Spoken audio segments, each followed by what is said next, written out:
राजवीर पर हुए अटैक की बात सुनकर इश्की बहुत टेंशन में थी। उसने तुरंत राजवीर से कहा, हमें अभी घर चलना चाहिए, मुझे कुछ ठीक नहीं लग रहा है। राजवीर इश्की को टेंशन में नहीं देख सकता था। उसने तभी सारी मीटिंग्स कैंसिल की और कहा, ठीक है, हम घर चलते हैं। मैं अपने डिपार्टमेंट से सामान ले आती हूँ। तुम रुको, मैं अभी ऑफिस बॉय को भेजकर मंगवा देता हूँ।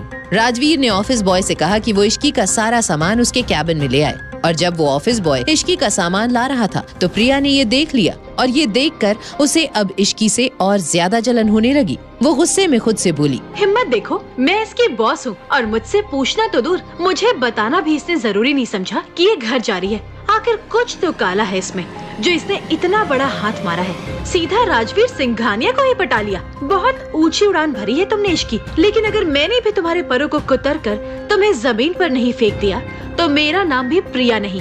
वहीं दूसरी ओर इश्की बहुत परेशान थी। उसने राजवीर से पूछा, आप मुझे सच सच बताओ कि ये हादसा कैसे हुआ था, क्या हुआ था सुबह? अरे तुम बेकार में इतनी टेंशन ले रही हो। कुछ नहीं हुआ था सुबह, बस एक बॉम्ब ब्लास्ट हुआ था। बस एक बॉम्ब ब्लास्ट हुआ था? इतनी बड़ी बात आपको बस लग रही है, मुझे पूरी बात बताओ। राजवीर ने इश्की को सुबह हुए हादसे के बारे में सब कुछ बता दिया, जिसे सुनते ही इश्की के पैरों तले से जमीन खिसक गई और फिर वो राजवीर के गले लग गई। आपको कुछ हो गया तो मैं भी मर जाऊंगी राजवीर। अरे कुछ नहीं होगा मुझे, और यही वजह है कि मैं कभी किसी को तुम्हारे बारे में नहीं बताता, क्योंकि मैं नहीं चाहता कि कोई तुम्हें तकलीफ देकर मेरी कमजोरी का फायदा उठाए।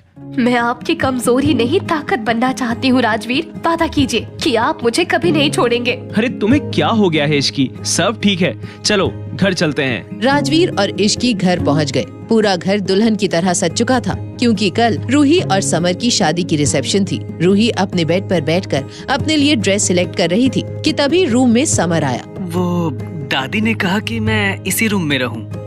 हाँ, ओके। मैं फ्रेश हो जाता हूँ।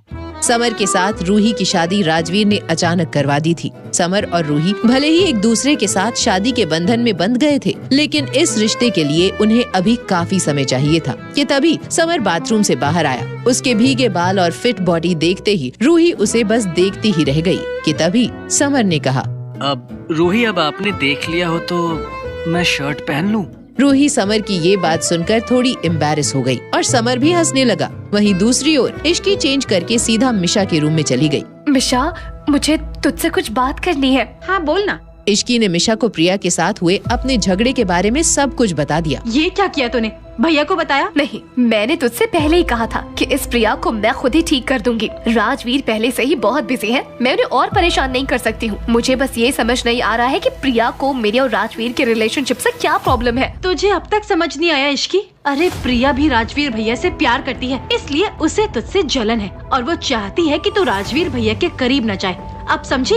और मुझे लगता है कि तुझे अपने रास्ते से हटाने के लिए प्रिया कुछ भी कर सकती है। मुझे तो वो शक्ल से ही बहुत चालाक लगती है। मैं राजवीर की वाइफ हूँ, मेरी जगह कोई नहीं ले सकता मिशा। और राजवीर दुनिया से भले ही हमारे रिश्ते को छुपाना चाहते हो, लेकिन अपने रिश्ते को बचाने के लिए अगर मुझे शादी को दुनिया के सामने लाना भी पड़ा तो मैं ऐसा करने से पहले एक पल के लिए भी नहीं सोचूंगी। लेकिन मुझे लगता है इश्की कि तुझे इस बारे में भाई को सब बता देना चाहिए, क्योंकि अगर तेरा कोई भी वार उल्टा पड़ा ना तो उसका असर राजवीर सिंघानिया पर भी होगा। तो मिसेस राजवीर सिंघानिया, सोच समझकर अपनी पहली चाल चलना। तू टेंशन मत ले मिशा, चाल तो मैं ऐसे चलूंगी कि सांप भी मर जाएगा और लाठी भी नहीं टूटेगी। क्या होगी इश्की की चाल? क्या प्रिया को ऑफिस से निकलवा देगी इश्की? क्या रूही करने लगेगी अब समर से प्यार? और कैसे बचा राजवीर सिंघानिया बॉम्ब ब्लास्ट से? ये तो इसका फुल एपिसोड सुनकर ही पता चलेगा। फुल एपिसोड सुनने के लिए डिस्क्रिप्शन में दी गई लिंक पर क्लिक कीजिए और वीडियो में पूछे गए सवाल का जवाब देना ना भूले, जिसका जवाब आपको मिलेगा उसी फुल एपिसोड में। कमेंट करने वाले 10 लकी विनर्स को मिलेंगे 500 कॉइंस। तो सुनते रहिए डेविल से शादी, सिर्फ पॉकेट FM ऐप पर।